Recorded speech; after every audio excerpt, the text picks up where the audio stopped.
Hello, hello, hello, hello. I'm not seeing you live. Okay, what about? Should pop up now. Hello, hello, hello.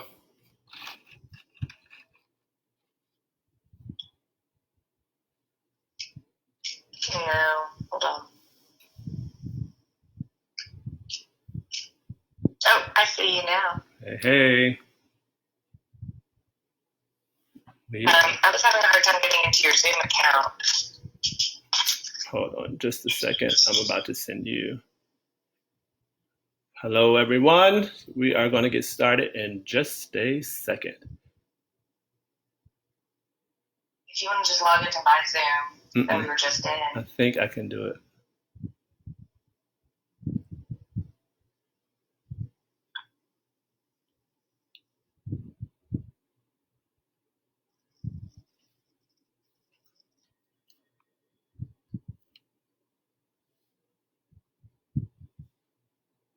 Oh, Pam's still in this Zoom call. That's okay. I'm sending you a URL right now. Oh, okay. A new URL. All right, I'm getting out. And you can hang up too. Okay, everyone, we are bringing in Miss Katie Delp, so just be patient with me.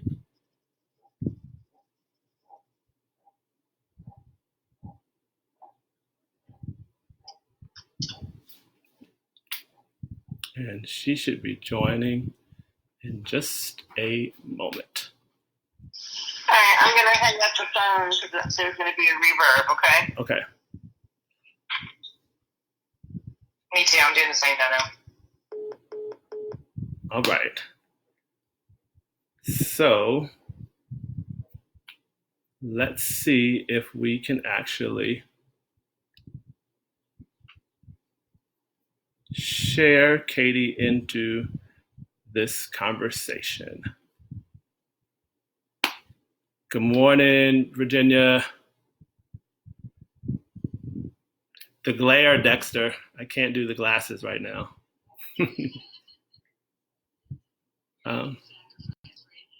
Right. Let's see.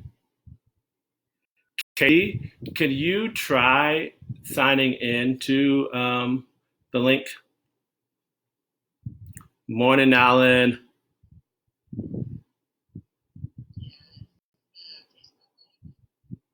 Yeah.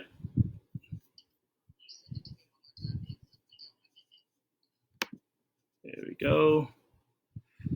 Hold on, guys.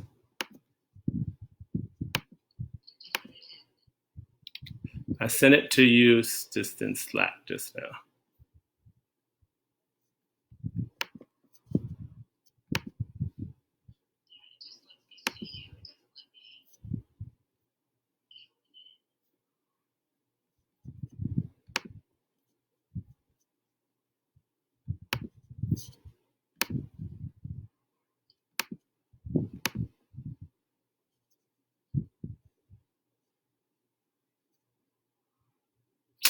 Still not?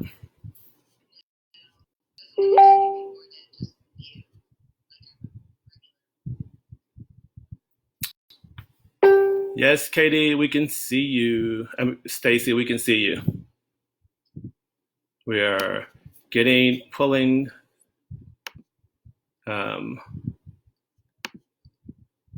Katie into this call. So give me just a second. I think I know exactly how.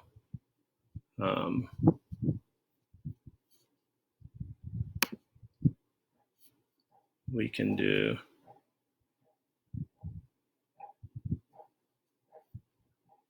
This is how we're going to do this, Katie. We are just going to sign. I'm going to sign you in via.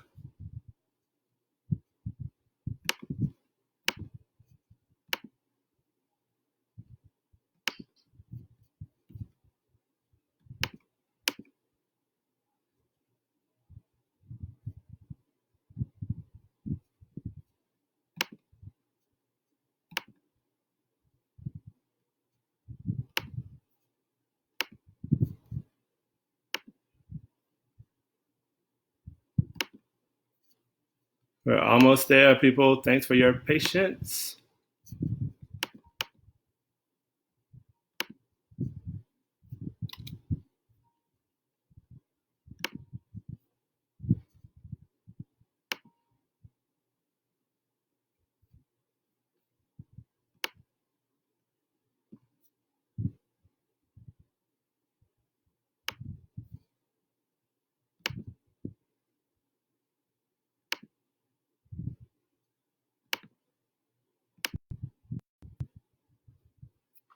All right. Good morning, Debbie. Glad you could join us.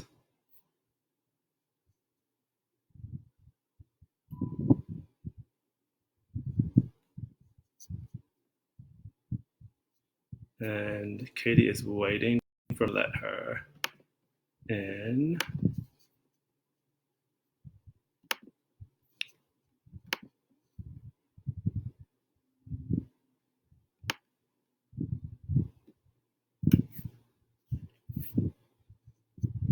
All right. There we are. Let's see if we can now just share from Facebook.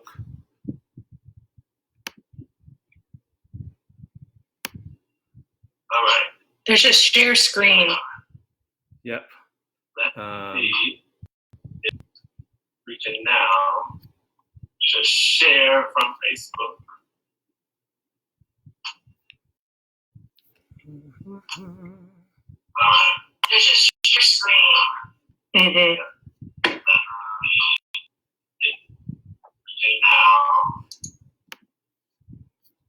You're getting all the feedback. Okay.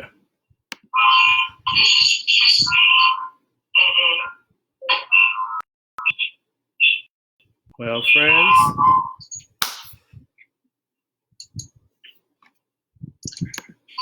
I'm going to have to mute you on Facebook, but only hear you through.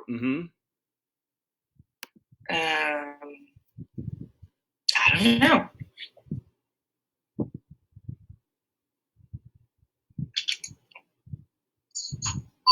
I'm going to have to mute you on Facebook, but only hear you through. I don't know. Okay. Well, here we are. We are attempting to bring in Katie. There's a huge delay. Okay. Well, here we are. We are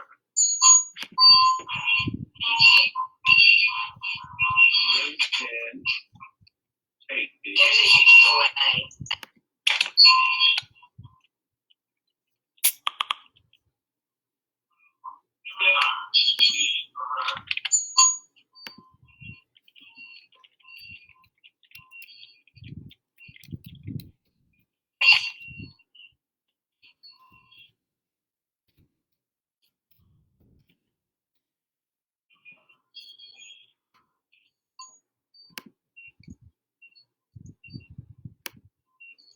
There's nothing like a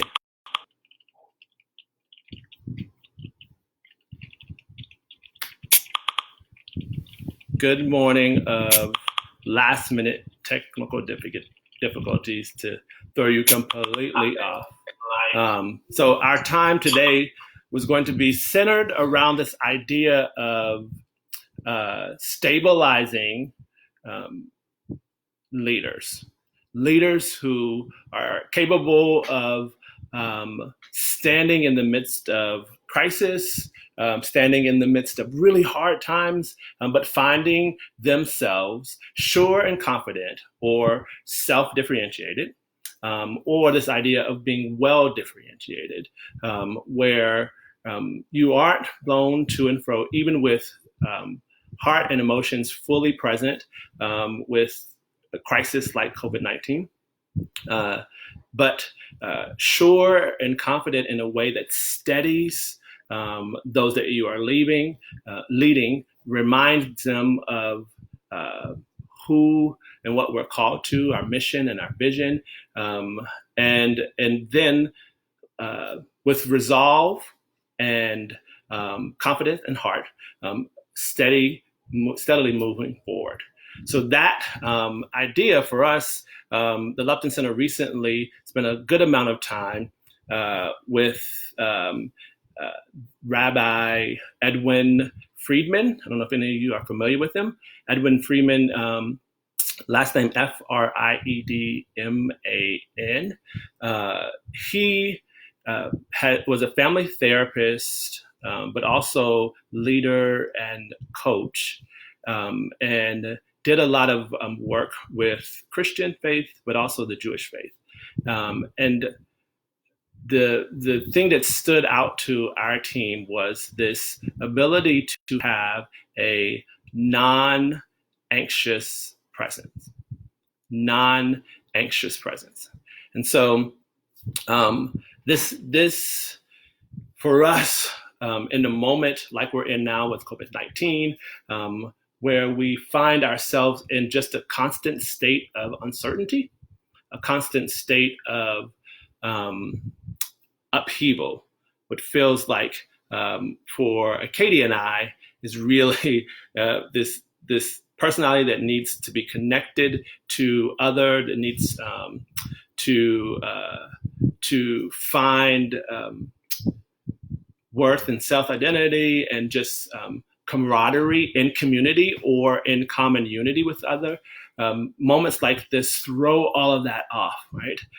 But a non-anxious presence is able to step into those moments. And so for us, we've been asking as an organization, what does it mean for us to be this non-anxious leader?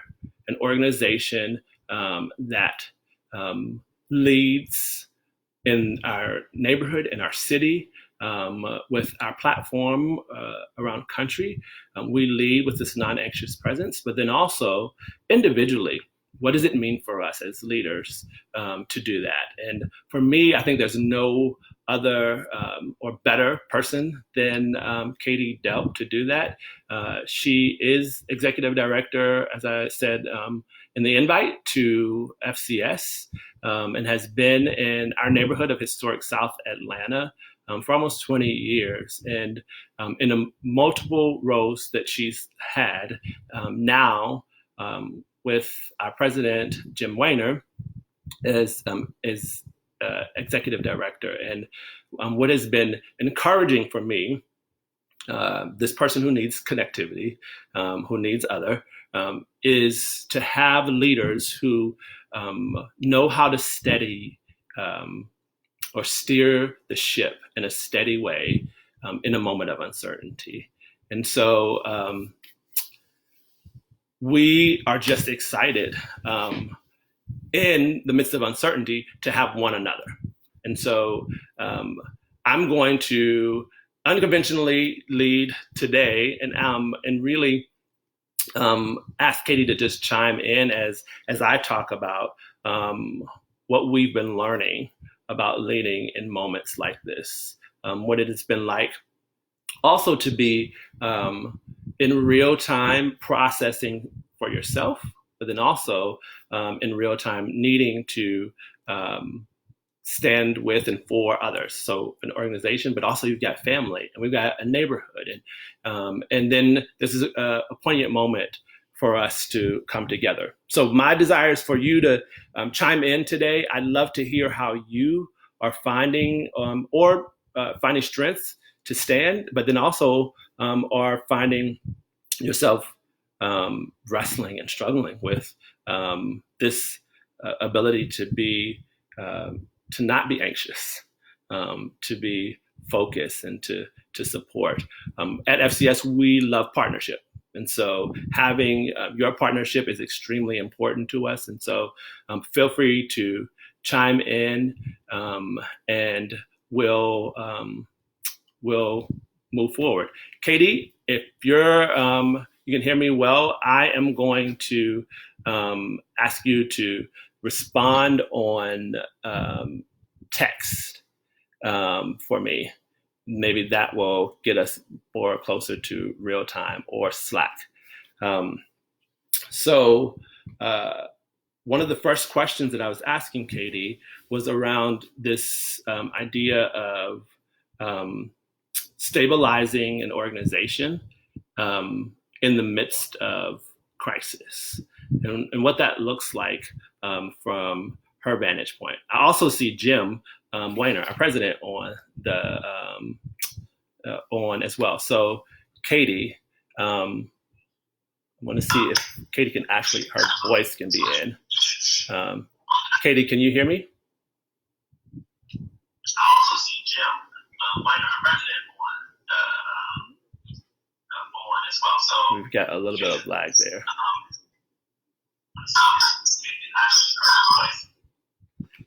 I think we're going to try to just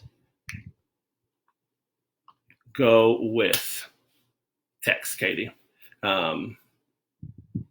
Virginia said she can hear, we can hear. Thanks, Virginia, that's helpful. Katie, you can try calling me back. That might be helpful, but we'll keep moving if not. This is the great thing about Facebook Live, that you get to be with hundreds of people who get to watch you perfect craft. So one of the things that was really beneficial to me yesterday on a call with leaders who were struggling to care for to care for their people. Katie, can you mute me on that end?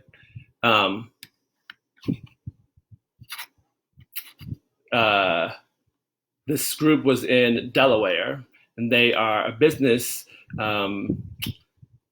connection, a hub for businesses, small businesses caring for the materially poor or people coming out of incarceration.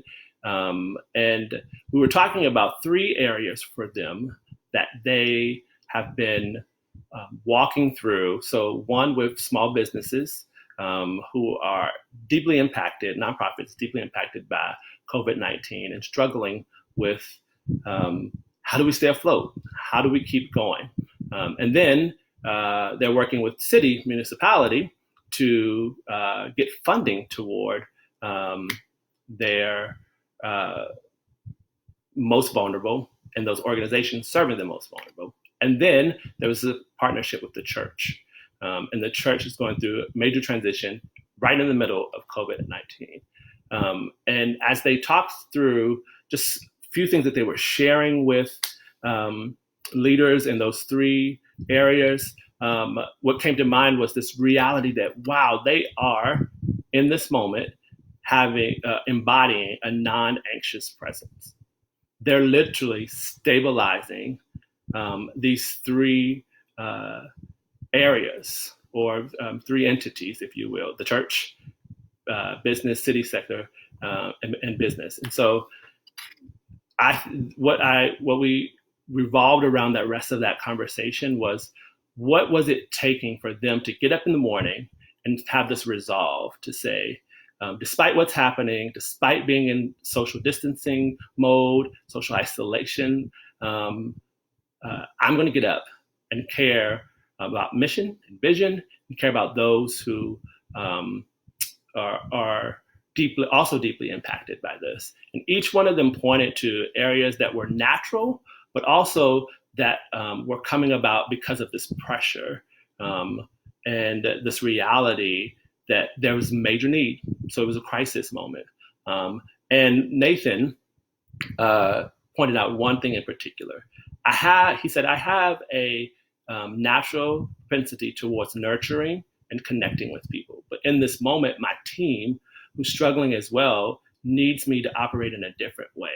And so I confidently, with this wisdom and assurance, show up to be that, so that they have time to process as leaders, the executive director being one of those, and then they have time to come back and then re-engage. And that was just a mind-blowing moment for me of, wow, this is what it looks like for employees to show up for one another. So that is one of those moments where in an organization, I think really profoundly, we can see the benefit of staying connected to one another, or interconnected to one another. And that in a unique way in this moment when we're isolated from one another, that we can still show up and say, what do you need me to be for you right now? What do you need? What do we need collectively to be successful as an organization? Let's reorient ourselves, and then let's go after that. Katie, can you hear me now? I can. Great. Everyone, can you hear Katie? Someone let me know now if you can hear. I think there's just enough of a delay that it'll take them a minute to respond. Yeah. So, Katie, when you think of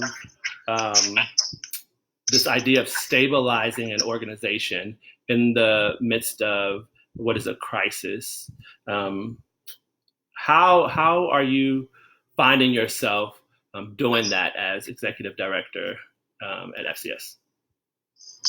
Well, I think it's varies from day to day, right? We are taking this all one moment at a time, so much like the rest of the world is. And I feel like the last 3.5 weeks has been so many different types, so many different ways that we've led. And so, at first it was watching this monsoon kind of coming on shore and saying, is this, kind of in disbelief, like, is this real? Is this going to happen?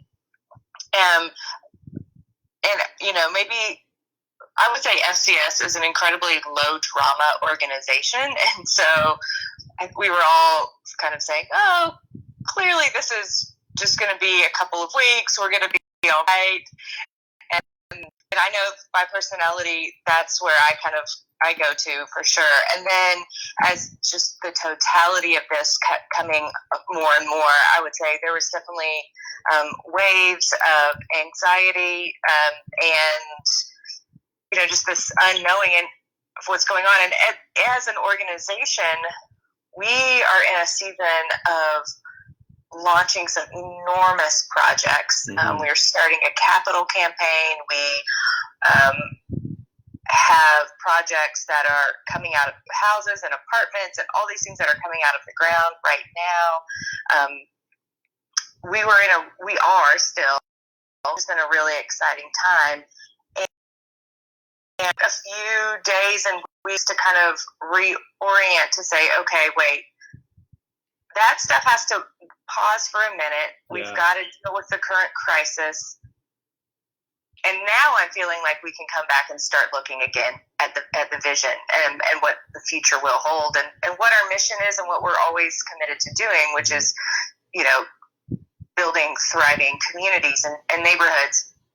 And so, there's been kind of this up and down of like just really going in and addressing the crisis, caring for our staff well, checking in, but having to do that remotely, which Donell and I talk about often as high extroverts just feels lacking and does not satisfy in the way that in-person relationships do. But, but what I'm saying is just kind of, it's been a little bit of a roller coaster, although I do feel like it's starting to stabilize now. And we, while the future is still very murky, the emergency response feels that it's kind of settling.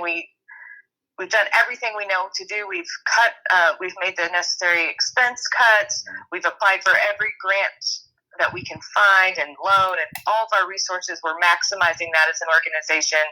But that work now has been done, and so it does feel like now we can look up and see where we're going. We know our future will never be what we envisioned. It's always going to be impacted by this, but I do think we're able to kind of just see again a little bit. So that's what we've been, Jim and myself and our other team members have, a little bit of our journey and what we've been working on. And I think we're still figuring it out. We're definitely flying the plane as we build it. But that's always been what we've done at FCS. We've always been figuring out how to do the work we know we're called to do in the middle of being, while we're in the middle of it. So in that way, it feels like we've always had these muscles and we're just flexing them in a little bit different way. And I'm grateful for that it's definitely been overwhelming in moments, for sure. Yeah. This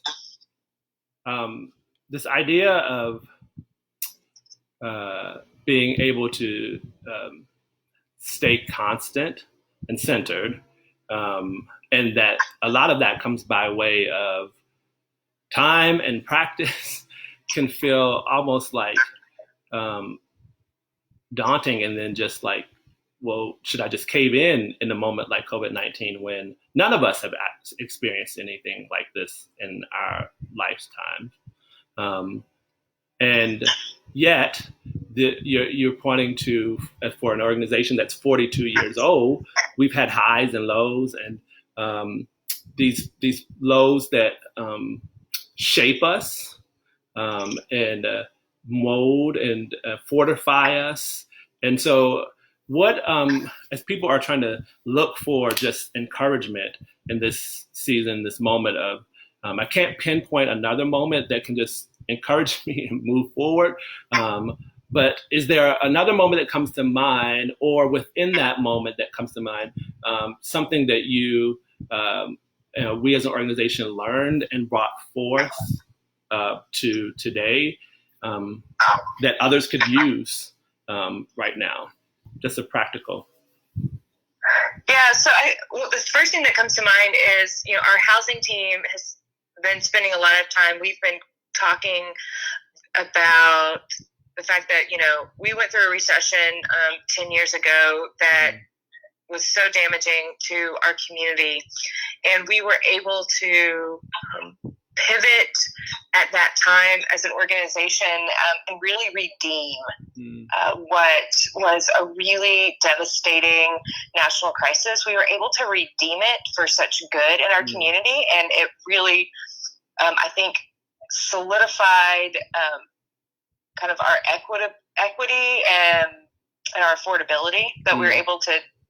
We just really were able to take advantage of it at that time, and in some ways, I'm excited that we may be able to do that again, right? And so dreaming about what do we do when there is crisis and it shakes up systems that sometimes are unjust. And so, because sometimes when they are shaken is when you can come in and redeem pieces of them. And for me, that's been kind of exciting, and that's where I can let my mind go when I need a good day, right?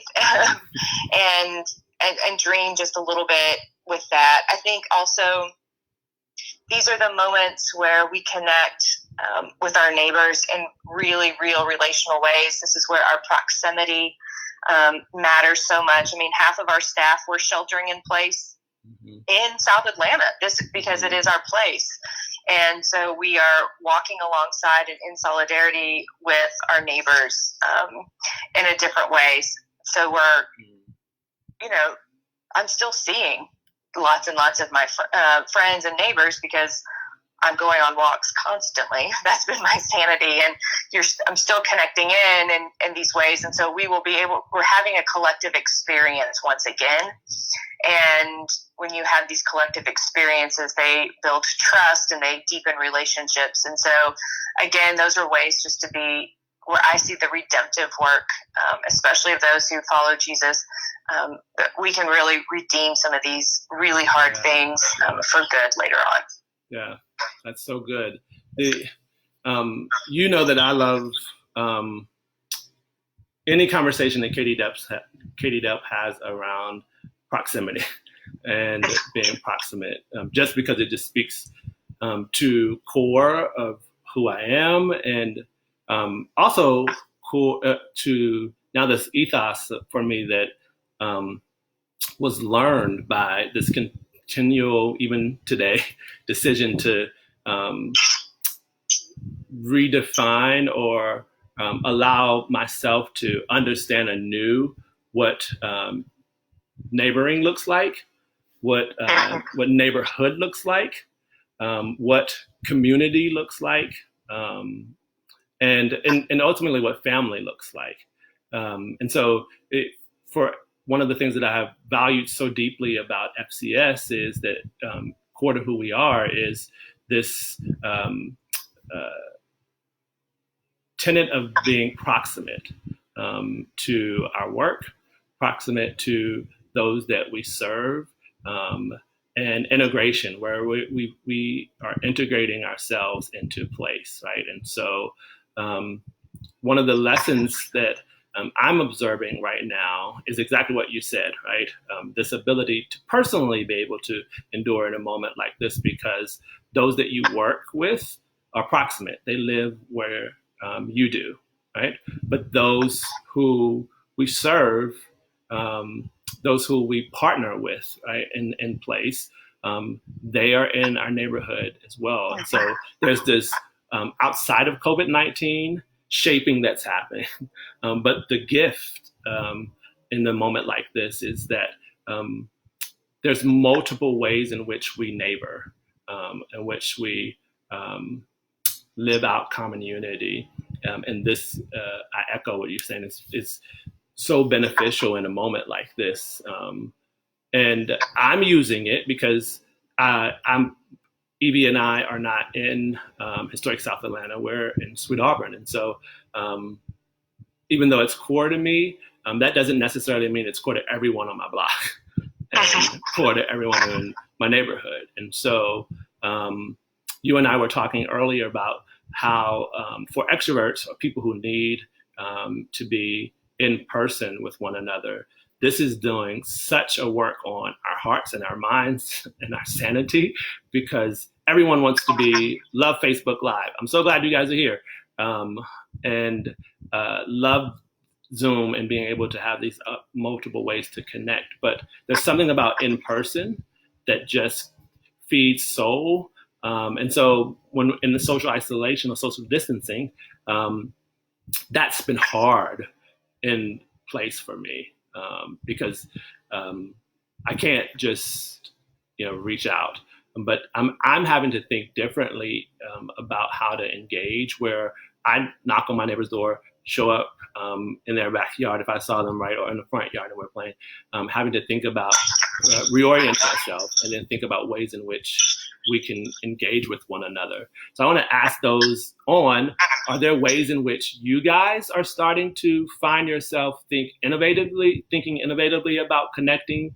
Are there ways in which you're struggling with connecting to, or are you praise Jesus, this is like the best stage of my life to be away from everyone?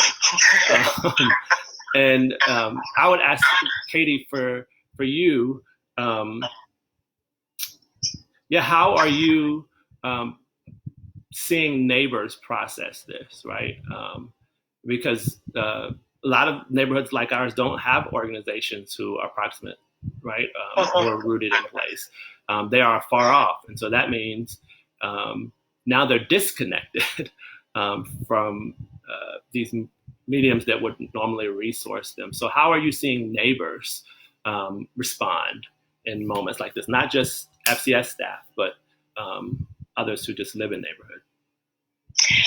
Yeah, good question. I see all different kinds of responses. I think because there's all kinds of people, right, who live in communities, and I'm seeing folks who, like me, are walking all the time. Miss Jerry, one of my favorite neighbors, has got a huge garden going right now in her backyard. A lot of people, I'm seeing kids playing in their backyards more. And so, there's this, people are just out in a different way, right, than we are. Because there's less traffic, more kids are riding bikes, and so some of that is really fun and joyous. the power of our little grocery store Carver Market has never been more evident. It's definitely become kind of the sanity spot, right, where people come and just get their needs met, but they also are known there. So our store staff they've been just superheroes through this. And so not only are they checking people out, getting groceries you're being called by name, it's a familiar face, you get a chance to connect relationally, as opposed to if you were just going to a large grocery store. So I think that's been crucial also for just the relational connection of the neighborhood. And so, yeah, those are the ways I'm kind of seeing people. There's some creative chalk art going on around the neighborhood. People are borrowing things, and I've never been more grateful for front porches. They are a powerful tool in neighboring, and a lot of people are on their porches. So that's a lot of what we've been saying here. Love it. Alicia Moss Jones just shared Zoom meetings and prayer conference calls, and YouTube Live has been helpful for them. We love Stacy Brungart. She's a part of our team, and she said that they started a neighborhood fund where everyone contributes $10 a week for rent, utility, and food or medical assistance, and that the community elected 2 leaders that determine use of funds. We have some friends in Minnesota, as we FCS have some friends in Minnesota, and those folks have a tool that allows you to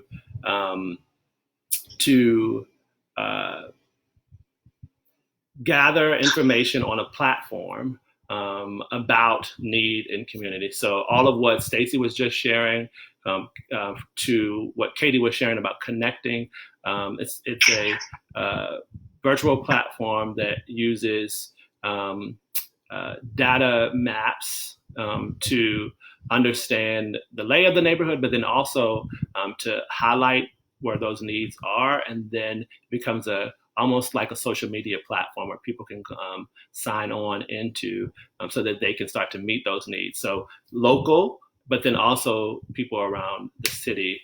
So that's another way I think that we're discovering what Katie, I think you were getting at, is this, we're forced back to needing one another, and we're forced back to dependency.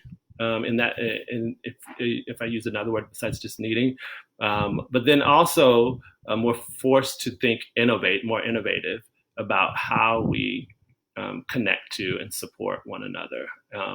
And outside of COVID-19, we talk about the coffee shop and the grocery store for us and the upcoming restaurant as this third space. And I think much of what you guys are pointing to are the third spaces, the idea of chalk, even if you don't have kids. I'm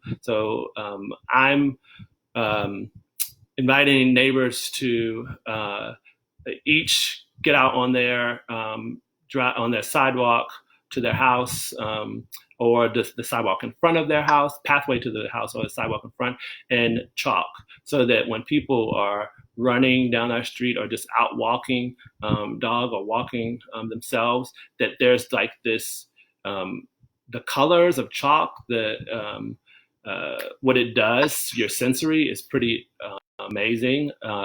I did this crazy mosaic that was supposed to be for our 3-year-old, and I ended up being out till like 12:30 at night, chalking it myself, and I like taped it off. And the next morning I was like, ooh, this is way more than what was supposed to be a fun activity with Hannah Grace.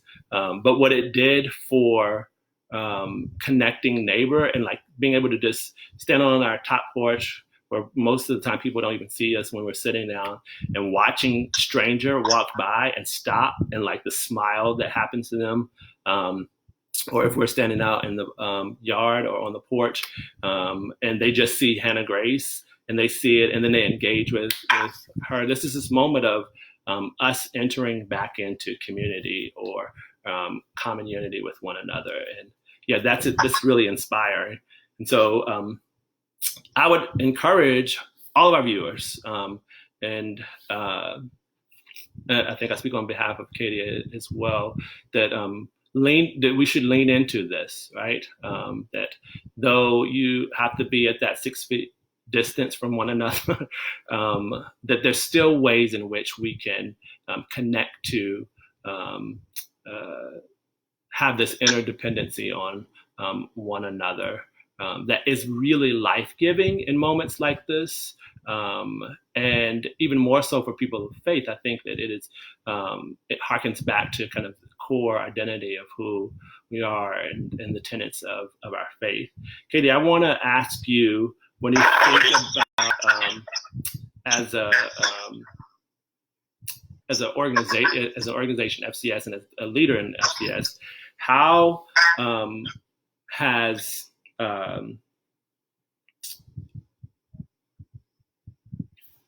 it been to keep your morale and Jim's morale up while leading a number of employees to keep theirs up as well, right? And then do so while having to make some really hard decisions in the recent days. How do you maintain that good morale for yourself and for employees? And in the how, a practical step would be a good nugget to just drop in there too. Yeah, so our leadership team talks a lot about this idea of you need to know yourself to lead yourself, and to understand kind of some of your natural tendencies towards good health and then towards unhealth. And we've talked a lot about that right now, because you've really got to know yourself well and understand who you are under stress and recognize that stress in order to lead well. And so for me, a lot of that process has been extending myself and my team extraordinary amounts of grace, right? That we all really, we know we're not our best selves right now. And so we all just need to be really gentle with one another. So I think that is, first of all, and really gentle with ourselves. I have worked hard, and I'm by nature a fairly disciplined person, and I love a good routine. And I've tried to maintain some of those routines because I know that they keep me grounded. But I've not been great at them. Like there's some things I've been really good at, and others I haven't. And I think the first couple of weeks of this were so disorienting that, especially I am a very task-oriented person, and I could not get anything accomplished. So that was really, frustrating